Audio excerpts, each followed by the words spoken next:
Започнува новиот милениум.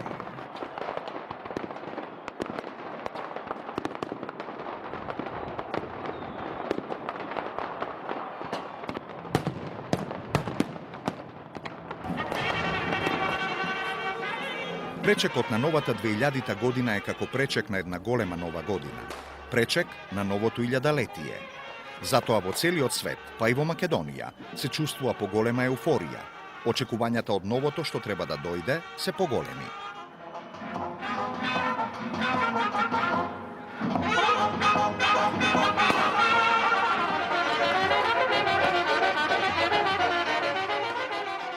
Очекувањето на новото секогаш е проследено со верување за складност, рамнотежа и нова, се уште неистрошена животна свежина. Пред нас е складот и хармонијата. Барем во тоа сакаме да веруваме.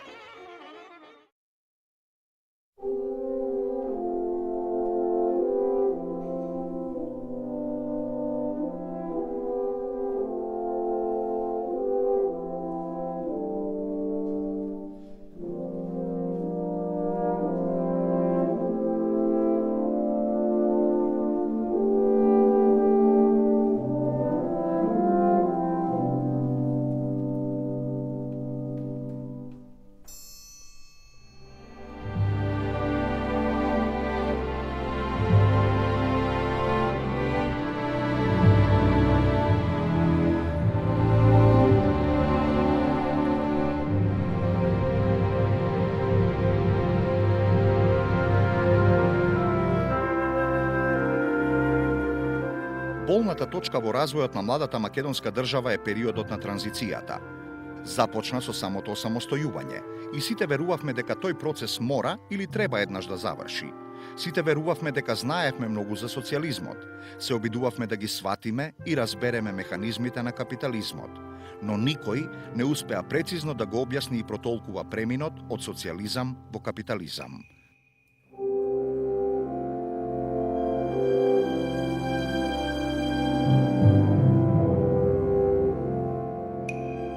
Владата на Македонија се обидува со низа економски мерки да ги стабилизира и ублажи последиците од долгиот и тежок транзицијски период. Коалицијата која владееше во државата 2000 година, значи дојде ја извои победата на изборите 98 на бранот на економски очекувања, односно добивме ВМРО ДПМН која беше на извесен начин, да речам, култивирана или цивилизирана со присуството на демократска алтернатива, која требаше да биде оној фактор која ублажува инаку националистичката, да речам, риторика и пристап на тогашното ВМРО. 2000 година беше година на успеси. Година на многу реформи кои што се започнаа, се завршија и дадоа одлични резултати и покрај тоа што имаше многу стравување дали ќе се завршат.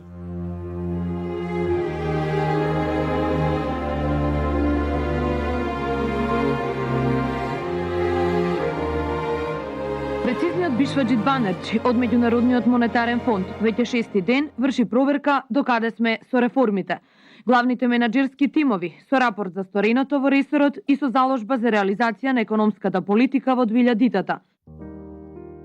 Поведувањето на фискализацијата и на данокот на додадена вредност, неколкуте склучени аранжмани со Меѓународниот монетарен фонд и ревизија на започнатата приватизација се сериозни чекори на македонската влада во подобрувањето и стабилизирањето на економската слика за младата македонска држава. Се започна најпрви со поведувањето на данокот на додатна вредност или популарно ДДВ.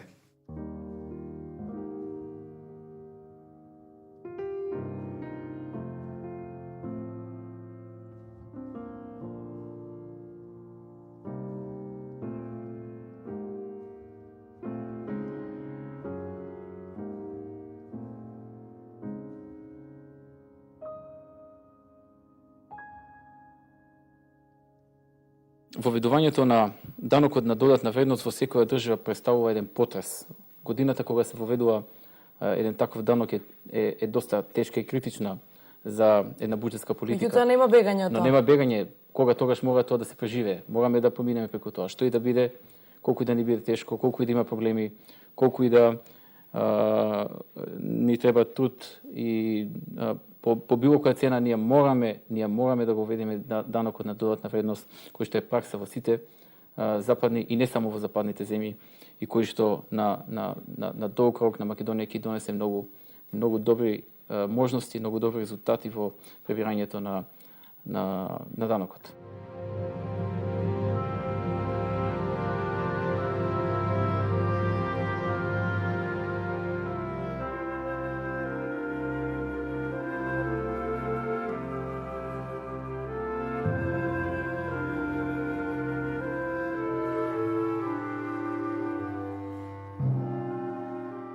Ги држив дизгините. Знаев што правам, знаев каде одам. Точно ги имав пресметано сите ризици и можните одговори на тие ризици. Се сеќавам некаде во март 2000 година, значително порасна притисокот на јавноста, вклучувајќи ги медиумите, независни експерти, опозиција и така натаму. Тој почна се пресликува и на министрите во владата. На една од седниците министрите ме прашаа што правиме, дали си свесен каде одиме. Веќе не можеме да најдеме економски експерт што се појавува во јавноста кој што не збори против ова. Дека ќе пропаднеме, дека ќе се случи хаос, дека ќе има големи проблеми. Јас категорично тврдев дека се ќе биде во ред и дека не треба да има стравување. На крајот се сеќавам во последните неколку дена пред воведувањето ми се јави тогашниот премиер Георгиевски и ми рече: дали си сигурен во ова што го правиш, дали си длабоко во себе сигурен? Да, кажа дека сум длабоко во себе сигурен и дека знам дека ќе биде добро.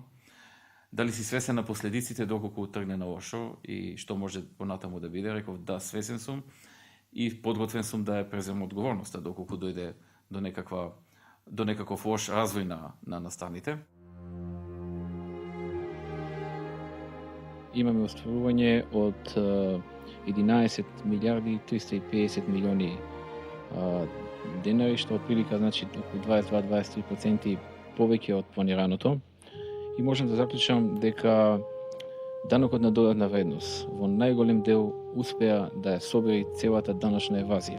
Приходите во буџетот почнаа драстично да растат, без при тоа да имаме некое зголемување на даноци или така нешто слично. Со други зборови, многумина што дотогаш не плаќа, создаваа сива економија.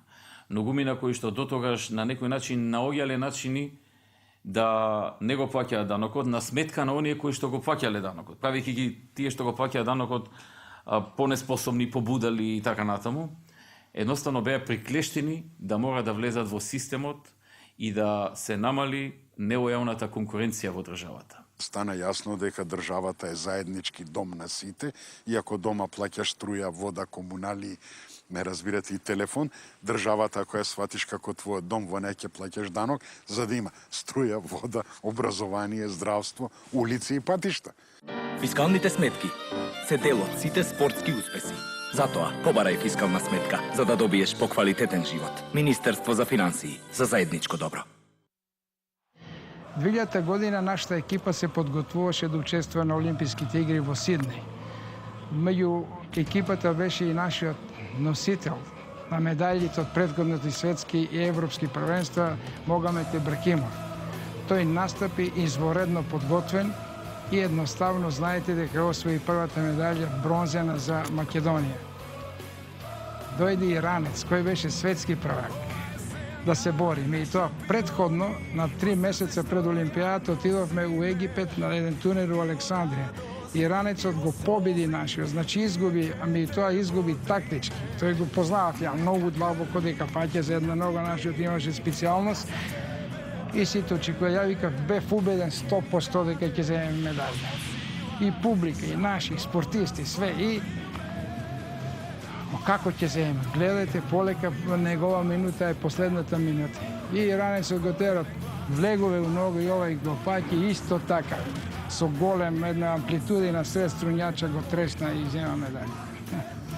Тоа беше еуфорично, убаво за целиот македонски народ, со многу јавување, со многу телопи дека Македонија веќе медалист и меѓу светот борачки, меѓу светот спортски, меѓу олимписките, да еден млад олимписки комитет освои медалја, што беше голема гордост за сите нас.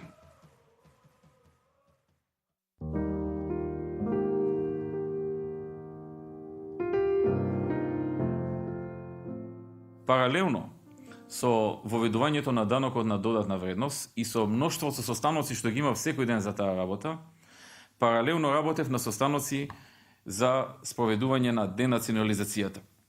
Ни беше зацртано денационализацијата како закон да се донесе во месец март 2000 година, а неговото спроведување да започне 6 месеци подоцна, односно во септември 2000 година.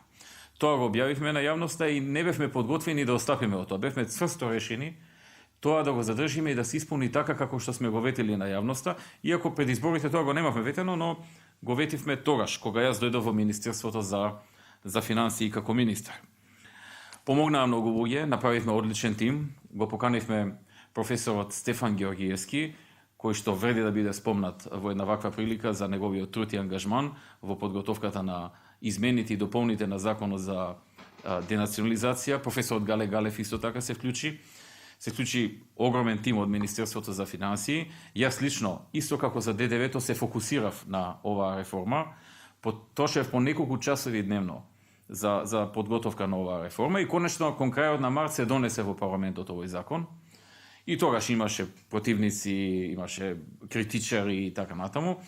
Но законот се донесе, ветивме дека ќе почне неговото имплементирање од септември 2000 година и точно на 1 септември 2000 година ги поделивме првите решенија за денационализација и на една голема група граѓани кои што беа во првиот бран на денационализација им доделивме решенија за враќање на нивниот одземен имот или имотот одземен на нивните предци за време на социјализмот, претежно во годините после Втората светска војна.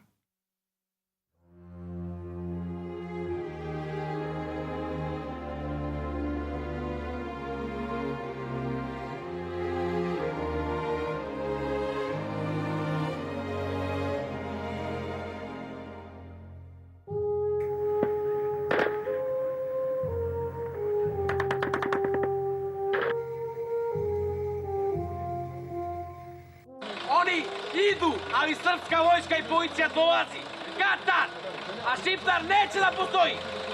Ќе остане ли Македонија вистинска и единствена оаза на мирот и покрај случувањата во соседно Косово?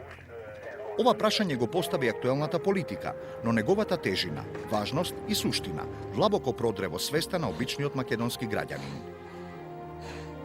Се изнагледавме од ужасите на војната на просторите на поранешна Југославија и некако скришно се надевавме и верувавме дека во нас постои свест и сила да одолееме и да го зачуваме мирот. А на Балканот, тоа е веќе друга приказна. Косовската војна во регионот измести многу работи. Политички, безбедносно, измести многу работи.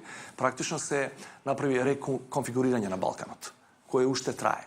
Некои прашања не се затворени, некои се до половина решени, некои народи во регионот се многу незадоволни, некои се задоволни, некои се рамнодушни кон тоа што се случуваше. Меѓутоа, по моје убедување, после независноста на бившите југословенски републики 1991 година, ова е најголемото геополитичко тектонско пореметување во регионот. Балканот уште, тој период уште не беше безбеден. Косово беше една точка нестабилна, која што беше како темпирана бомба, која што може да експлодира и тука да и околните држави, вклучувајќи и нас, да не вовлече, бидејќи поголемиот дел и од албанците се интимно врзани со Косово и повеќе за Косово се сокира отколку за некои наши работи. Македонските албанци почувствуваа дека во тој момент со Косовската војна или војната за Косово 99-та се води битка практично за се албанската кауза во регионот. Тие имаше многу луѓе кои од тука отидоа на Косово, македонски албанци, да се борат за таа кауза на Косово. Имаше за сето време, ја би рекол сосема логична логистичка поддршка на луѓето од тука кон нив. Многу борци на УЧК на Косово доаѓа, ако беа повредени, ако беа ранети, ако им требаше било какво прегрупирање доаѓа на македонска територија во тие гранични зони, па се враќаа назад. Крајно невнимателно беше од политичките структури тоа да го подценат, а тоа се гледаше од авион, дека после Кумановскиот договор УЧК структурите се слободни и тие можат да притиснат за промена или подобра позиција или условно кажеме помош на позициите на македонските албанци во Македонија.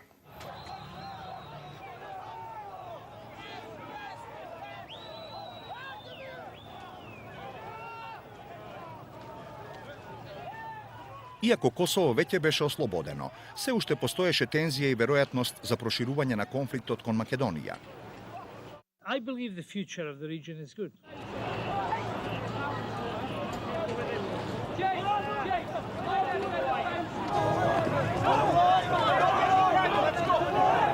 Жилјадата година посебно беше бурна и за соседството, посебно во Србија. Во Србија од војните имаше многу ратни профитери, имаше многу криминалци, многу војници останаа без работа и тие нема друга работа, освен да се занимаваат со криминал.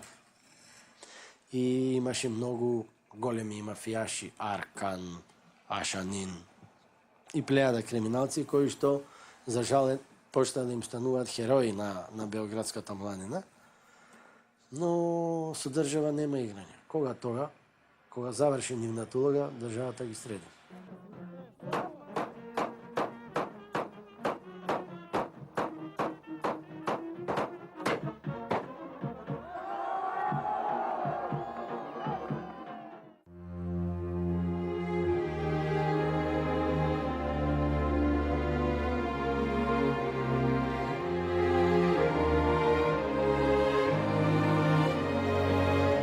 На 15 јануари, во лобито на елитниот белградски хотел Интерконтинентал, беше убиен Желјко Ражњатовиќ Аркан, еден од најозлогласените криминалци и воени злосторници на Балканот. Инциденти се можни од овој тип, меѓутоа вие не можете да имате мафија која е посилна од државата никогаш повеќе на Балканот.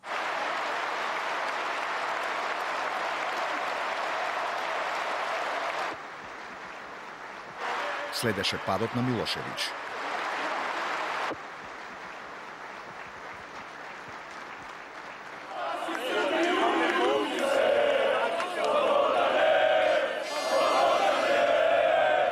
Крајот на режимот на Милошевиќ, освен пресудното значење за идниот развој на Србија и Црна Гора, представува исклучителен настан и за целиот регион.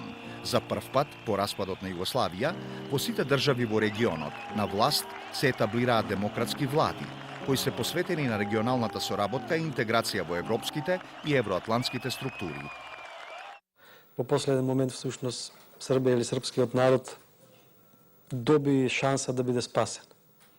На некој начин може да се третира дека исчезнува лошиот дух од Балканот, околу кого беа сврзани 4 балкански војни и симнат е еден, би рекол, повеќе имагинарен ѕид кој успеа еден човек во рок од 10 години да го препречи во менталната сфера на граѓаните на Србија. После паѓањето на Милошевиќ и уште неизбрана новата влада на Џинџич, која дори од декември беше избрана, се случи настани во Јужна Србија, прво политички настапи, а потоа и директни оружени истапи, конфликти, дојде до формирање на така нареченото ОВПМБ. Балканскиот воен оган беше изгаснат, но жарот се уште тлееше и топлината на широко се чувствуваше. Македонската политика презема низа активности за да се донесе цврст мир и меѓусебно разбирање помеѓу народите и државите на Балканот.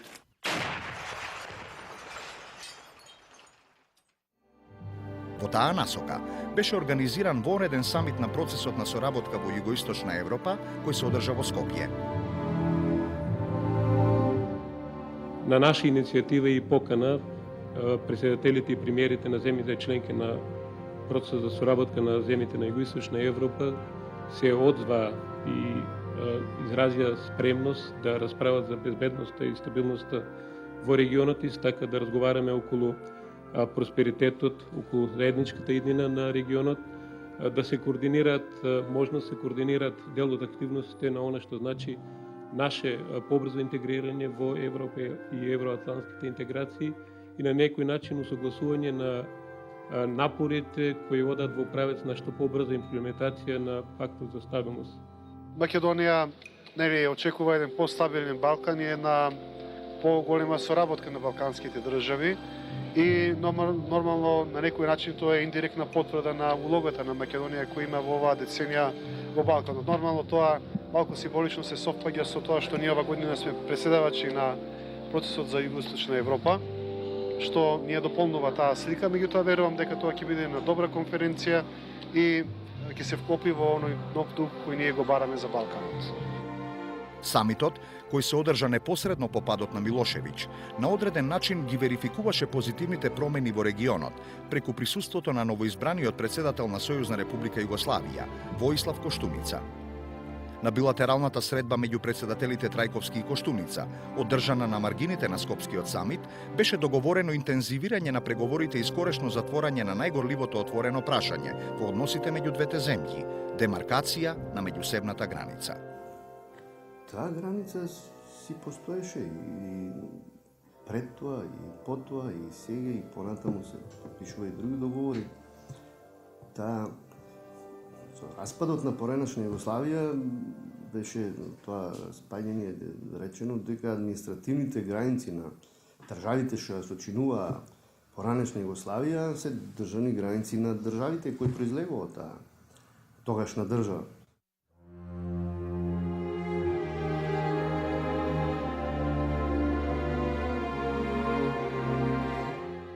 Од првиот ден, откако влегов во Министерството за финансии, почнав да работам на тој случај како да им се вратат парите на граѓаните кои што имаат стари заробени девизи. При тоа морам да кажам дека ние немавме како семејство стари заробени девизи, значи не беше некој личен мотив, туку беше една грижа која што не оптоваруваше сите нас и беше еден баласт останат од декадата по земањето независност на Република Македонија. Би рекол, многу граѓани веќе беа почнаа да позабораваат, да се откажуваат, да сметаат дека тоа е веќе загубена работа и дека треба да ги заборават тие пари. Многумина се уште се надева. Како и да е, во период од 3 месеци подготвивме закон со кој што издадовме обврзница и предвидовме дека овие пари треба да се вратат во 10 години, 2 пати годишно, рата од 2 пати годишно, значи 6-месечни рати во период од 10 години со одредена камата и дека тоа ќе се направи од средствата во буџетот на Република Македонија. Законот беше дебатиран во собранието, беше прифатен, преходно имавме комуникација и со некои издруженија кои што беа составени од штедачи на ваквите девизни влогови, кои што ги немаше никаде 10 години, тога се појави кога видоа дека нешто се случува. И за среќа работите добро се завршија, законот се усвои и со гордост можам да кажам дека 2011 година е година кога се исплаќа последната рата.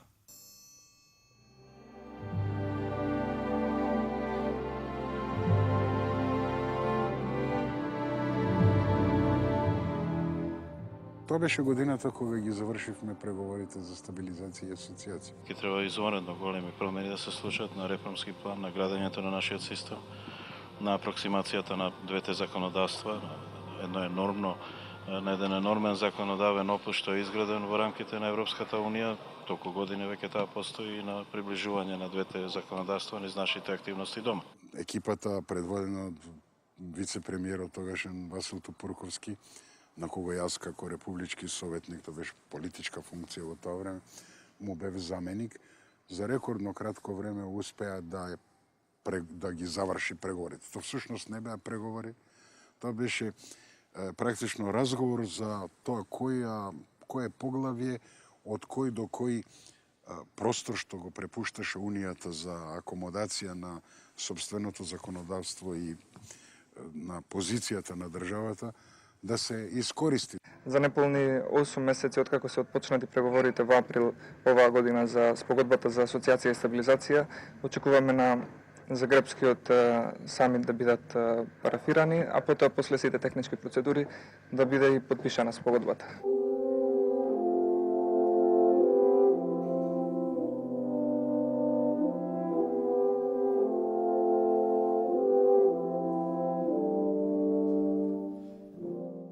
Звездата на Загребскиот самит беше Република Македонија, која на маргините на самитот официјално ги финализираше преговорите за склучување на спогодбата за стабилизација и асоциација, како прва држава од Западен Балкан која потпиша таков тип на асоцијативен договор со Унијата и го парафираше текстот на спогодбата.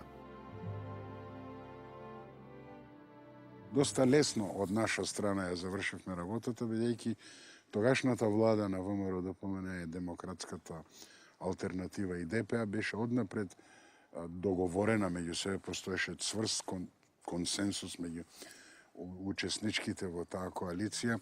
Прашањето да се симне од дневен ред што е повргу и да се надомести изгубеното време. Основно е, останува и ќе биде навистина едно сериозно прашање за нашата собствена организираност, политичка волја и политичка дисциплина, дури не само на владеечката структура, туку и на купната политичка структура, оваа година да спроведеме интензивен реформски процес. Без тоа ние немаме шанса да ги разрешиме прашањата на нашето приближување кон Европа. На крајот на таа година Европската банка за обнова и развој објави список на најголеми реформатори за 2000 година како држави. Ке потсетам, Македонија беше прва во Европа. Значи прва во Европа за 2000 година според спроведените реформи.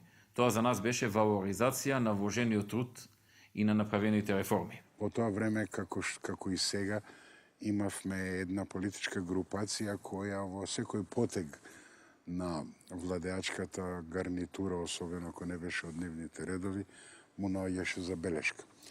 Било со пасивно однесување, било со шетање наоколу по државата да докаже дека ние преговараме, по планините ни се спремаат терористички групации кои треба да го уриваат поредокот.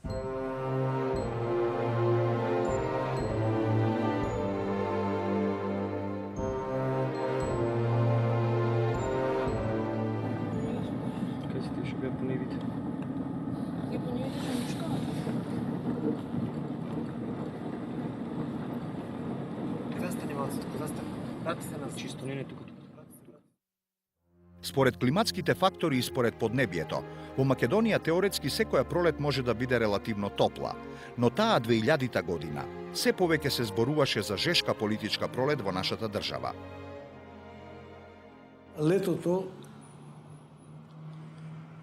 таа година настана расцеп во ВМРО ДПМН и колку што најбројната партија во власта со попратеници и колку што знам 8 пратеника од ВМРО ДПМН и Стапија. Сите тие беа приврзаници на Борис Стојменов, кој до крајот на 99 година беше подпредседател во владата, а со реконструкцијата што ја изврши, мислам, на 20 декември 99 година, тогашниот премиер Љупчо Ѓорѓиевски отпадна Борис Стојменов, кој беше, мислам, подпредседател и министер за финанси. И бидејќи како последица на тоа дојде до вриежба во ВМРО ДПМН и летото, во времето на годишните одмори, тие 8 пратеници и Стапија, а почна да се јавува колебање и околу нивни, и внатре во нивниот коалиционен партнер,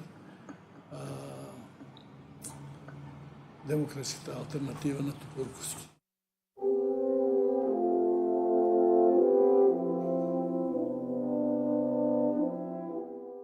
Коалицијата ќе биде само со Демократската алтернатива во овој момент, како што се разговара.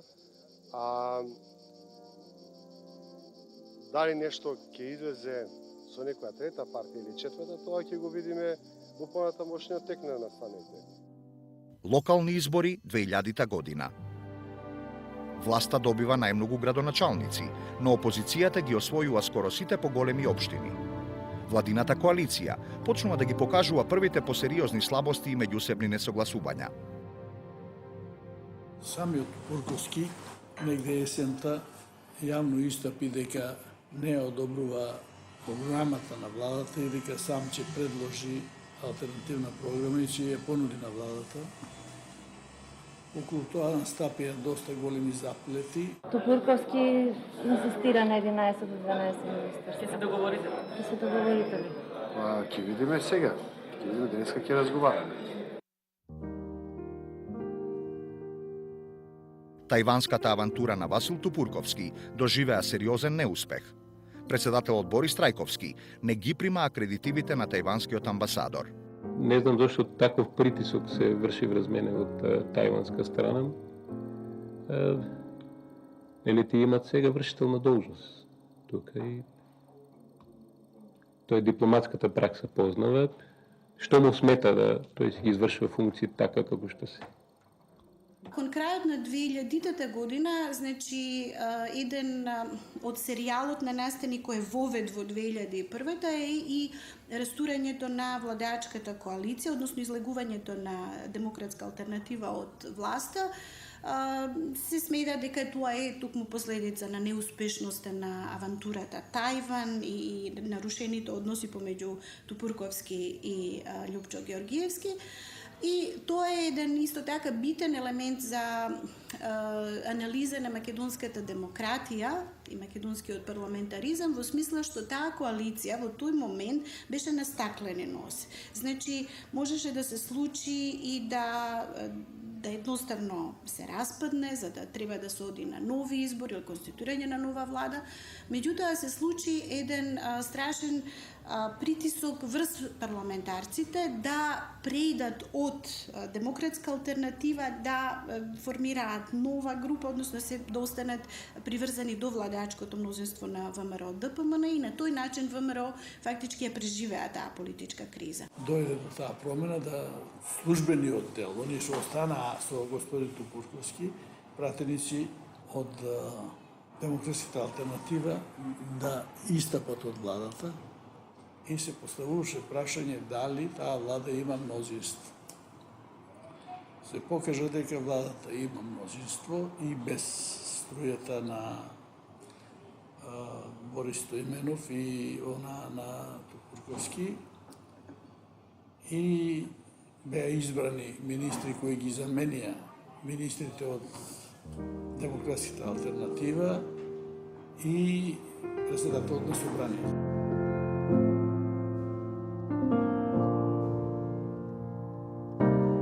За жал, во тоа време имаше, значи, силни индикации дека пратеници се купуваа, значи имаа своја цена за да обстане коалицијата. При лепското село Штавица веќе 2 дена живее со американски каубојци, ловци на уцени, комити од времето на Отоманската империја, даскали и војводи. По снимањето на сцените од Дивиот Запад во Штип и околните села, филмската екипа на прашина или со работен наслов "Каде ни оди гласот кога веќе не нема" се всели во Штавица. Новинарите присуствуваа на снимање на 2 сцени од, како што вели режисерот Милчо Манчевски, уметничката реконструкција на времето од почетокот на векот, кога Македонија била на насловните страници по светот, а низ земјата пустошеле над 200 неразлични банди. Во овој филм има многу пукање, многу крв, се разбира филмска. Има исто толку крв колку што беше крва в 20-тиот век. По мене, после Илинденското востание и Крушевската република, најдобро нешто што може да и се случи на Македонија, тоа е филмот Прашина на Милчо Манчевски.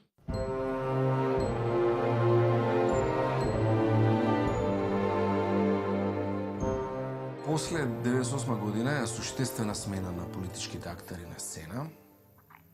ВМРО со Љупчо доаѓа првпат во коалиција со ДПА и Џафери и Тачи, една драматична промена, која имаше и позитивни ефекти во економијата пред се.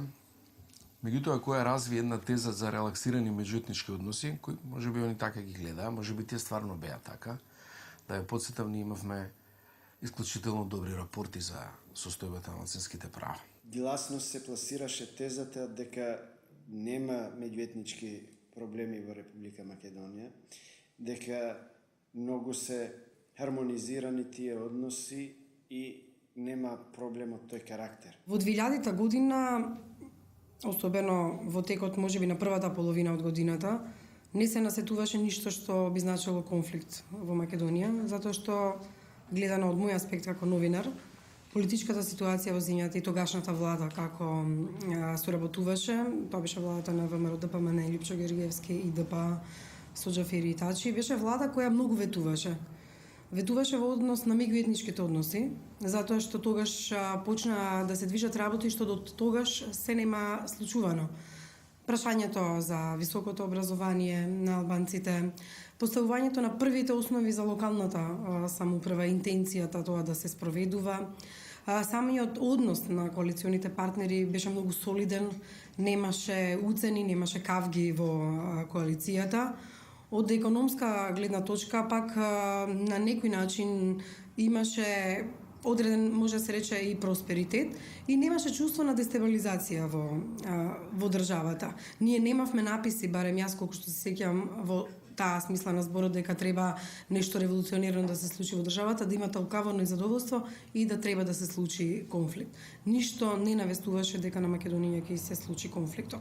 2000-та година ја затекна Македонија на известен начин како поделена на зони на влијание во една, да речам, релативно хармонична ситуација што се однесува на меѓуетнички план, во смисла на некакви релаксирани меѓуетнички односи, со тоа што ВМРО си го гледаше својот дел од политичкиот па и економскиот бизнес, ДПА си го гледаше својот. Во тој период таа владина коалиција кога тврдеше дека на највисоко ниво и на најдобро ниво досега во Македонија меѓуетничките односи се добри, ни се случија одредени настани што ги издемантираа. Тоа покажува дека тие во тоа време нема реална проценка на теренот како стојат работите.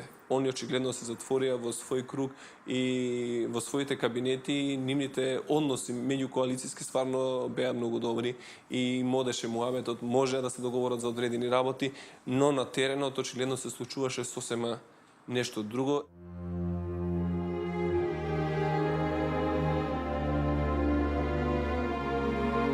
2000-та година е период кога посебен акцент беше ставен врз барање на законска рамка за регулирање на употребата на албанскиот јазик во државата. Високиот представник на ОПСЕ за малцински права во Македонија, Макс ван дер Штул, дава предлог за формирање на универзитет во Тетово, во кој наставата ќе се изведува на албански, македонски и англиски јазик.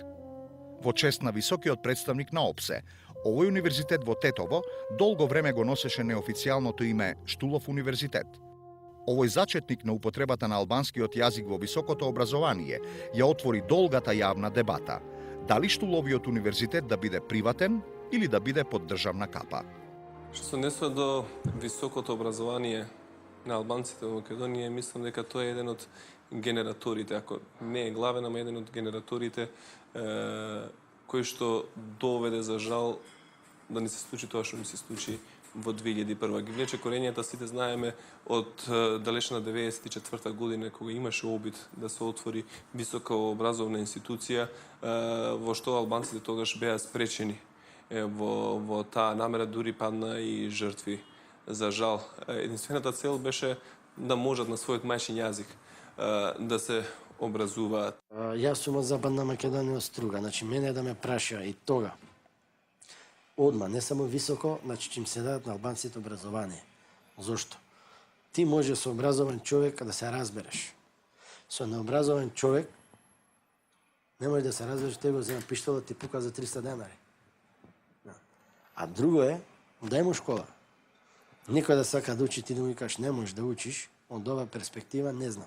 Нашата елита тога немала визија, дека дај му ти школа, образовај го, инкорпорирај го во системот, социализирај го и нема да ги имаш тие проблеми.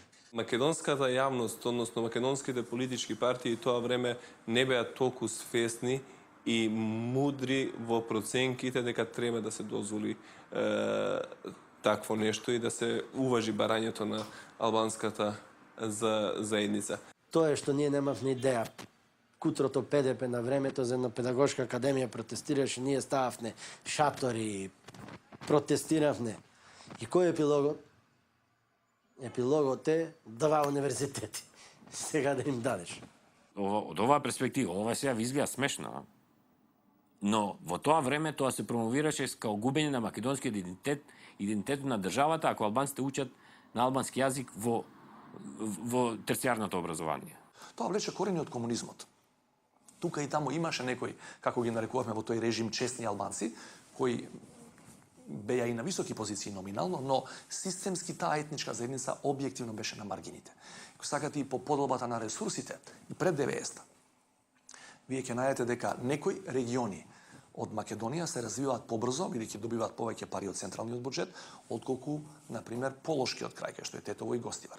Човековите права се неограничена категорија. Јас, кога се правата на луѓето упрашање, велат, дадени се вакви права, вакви и така натаму. Самиот факт дека некој на некого му дава права, говори дека некој е во позиција да дава, а некој е во позиција да бара. Значи, правата на луѓето се природна неограничена категорија. Дај Боже да дојдеме во ситуација никој од никого да нема потреба да бара права. Значи, постоја внатрешни причини за конфликт. Ја воопшто не велам, кажувајќи го ова, дека имаа право тие што пукаа во полицијата и во војската, напротив. Мислам дека се, тоа е мојата животна филозофија, ама баш се, мора да се одработи низ институциите. И мора да се договориме како луѓе, наместо да пукаме еден во друг и дури потоа да речеме, ај сега да разговараме. Че не го оправдувам тоа, само ви кажувам, постоеше фрустрација на албанската заедница, која 10 години по комунизмот практично воопшто не беше интегрирана во системот. Статистиката тоа речито го говори. Постоја максимум 2,5% албанци во целокупната државна администрација. Во тие така наречени сензитивни државни органи, полиција, војска, тајни служби, немаше ни во промили. Се укажуваше на тоа дека нешто се спрема, но никој не сакаше да верува дека нешто се спрема посериозно во Република Македонија. Политичката и меѓуетничката ситуација во северозападна Македонија почна да се влошува.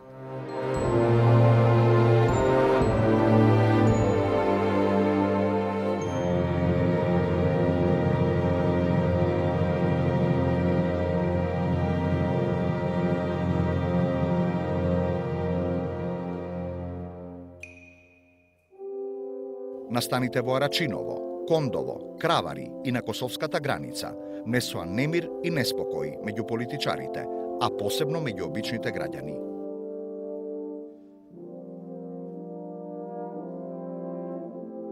Синоќ околу 22 часот и 30 минути на патот за село Арачиново Скопско, близу фудбалското игралиште на фудбалскиот клуб Шкендија, засега непознати сторители извршиле напад со огнено оружје врз припадници на Министерството за внатрешни работи, кои вршеле контрола на моторни возила во врска со попречување на кривичните дела, одземање и кражби на возила на подрачјето на град Скопје.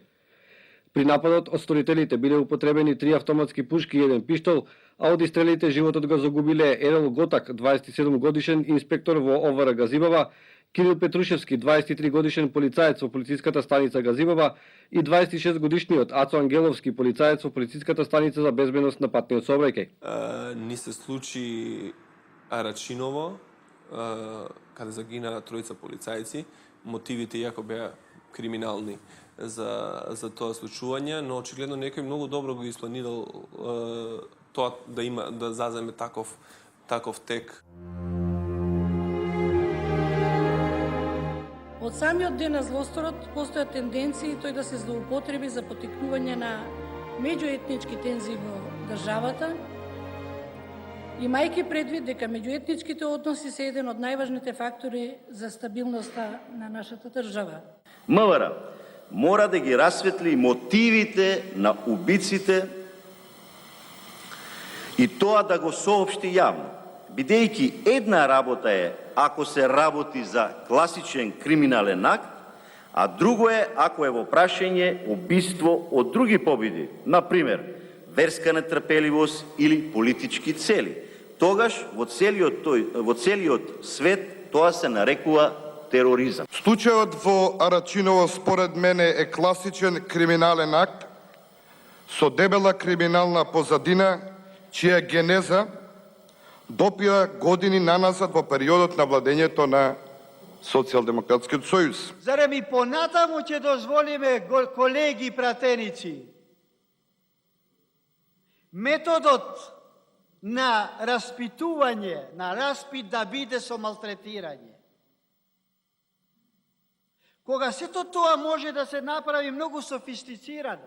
Во тој период, мислам дека премиерот беше уверуван од неговиот коалиционен партнер од албанската страна дека нема ништо да се случи, дека се е во ред, дека се тоа изолирани инциденти.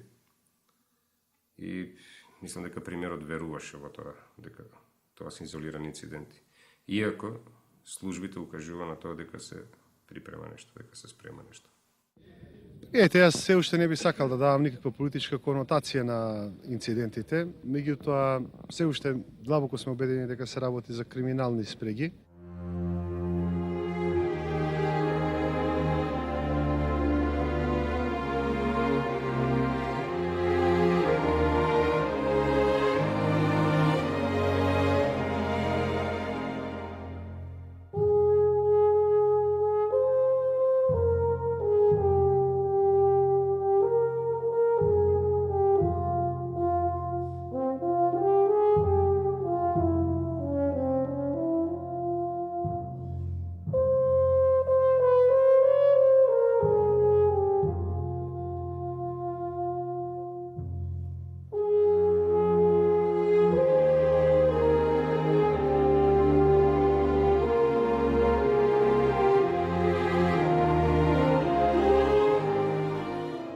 Убиството на тројцата полицајци во Рачиново беше првиот сигнал дека нешто посериозно ќе се случува.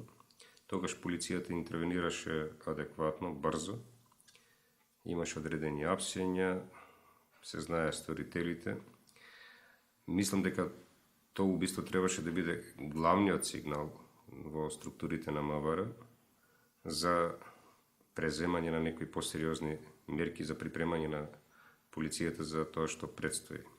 Но сепак тврдам дека некој не сакаше во врвот да верува дека може да дојде до такво нешто, до посериозен конфликт. Убиството во Рачиново е јануари 2000 година, значи една година е пред нашиот конфликт, и до ден денеска има прилично контроверзни позиции, две сосема спротивни позиции за неговата суштина. Значи, освен што имаме 3 полицајци убиени на влезот во селото при вршење на редовна полициска патрола, некои луѓе се склони да веруваат дека тоа е практично почетокот на македонскиот конфликт. Јануари 2000-та. Други велат дека е тоа само обид на тогашните параструктури да се накалемат на една акција, значи да се закачат за една акција која од аспект на нивната филозофија во тој период, нивниот концепт, платформа, им вршеше работа. Затоа што е факт дека постои соопштение на тогашната ОНА, кој е издадено многу подоцна од реалниот настан, кој се случи во јануари, ви реков, во кој се вели ова е наше дело, ние ја преземаме одговорноста заради тие и тие причини. Мој впечаток е дека, но за тоа треба дополнително истражување, не можам да бидам до крај сигурен, мислам дека тоа не е почетокот на војната во Македонија. Мислам дека тогашната ОНА само умешно го искористи тој настан за да го најави своето присуство и на овој простор. Следеше Осломеј, после Осломеј следеше гранатирање на полициска станица исто во Теарце, во Тетовско, што значи дека интензитетот постојано растеше. Јас се сеќам дека 2000-та година бев поканета во Маршал центарот во Германија, во Гармиш-Партенкирхен, заедно со Ветон Сурои, да зборуваме за перспективата на Македонија Косово. Додека Ветон Сурои беше благодарен на НАТО силите за интервенцијата и спасување на многу животи, јас во мај 2000-та година јавно кажав, до година кога ќе ме поканите на вашите средби, јас нема да можам да дојдем затоа што во мојата држава ќе има војна. После само неколку месеци, моите колеги кои беа присутни таму ми се јавуваа на телефон да ме прашаат како можеше да знаеш. Јасно, 2 и 2 се 4, мислам, сите елементи беа веќе на сцената. За чести е инцидентите на границата со Косово. При извршувањето на редовните обврски во рамките на граничното обезбедување, граничната патрола од караулата Долно Блаце во 14:30 часот на оддалеченост од 1 километар североисточно од караулата во длабочина од 50 метри на наша територија, забележала двајца илегални преминувачи. На предупредувањето да застанат, тие веднаш се повлекне на територијата на Косово среде Југославија, а граничната патрола според постапките на граничното обезбедување поставила заседа. По половина час на местото на настанот е испратена нова гранична патрола во состав од 4 професионални војници. По известно време врз неа е отворен оган од снајперско огнено оружје, при што двајца војници се ранети. Состојбата во државата сосема нормална, но овдека очигледно станува збор за голема пречка во однос на армијата на Република Македонија, која ми ги отежнува шверцот и бизнис интересите на одредени групации кои сакат да постигнуваат големи профити. Меѓутоа, жалосно е тоа што, а и за нас е прилично непријатно, што се употребуваат крајно ригорозни методи. Методи кои не можат по ниедна друга основа да бидат квалификувани освен како терористички зафат. Се случи да 4 македонски војници бидат киднапирани, граничари бидат киднапирани од сили во Косово, значи од оние паравоени формации УЧК, кои потоа влегоа во преговори со Македонското министерство за одбрана, кое преговараше за ослободување на тие војници. Се покажа дека е Македонија порозна држава, дека фактички на границата можат да ви влезат паравоени формации кои потоа преговараат како некој фактор со Министерството за одбрана. И сето тоа покажа една ровита ситуација, една јасна слабост на државата.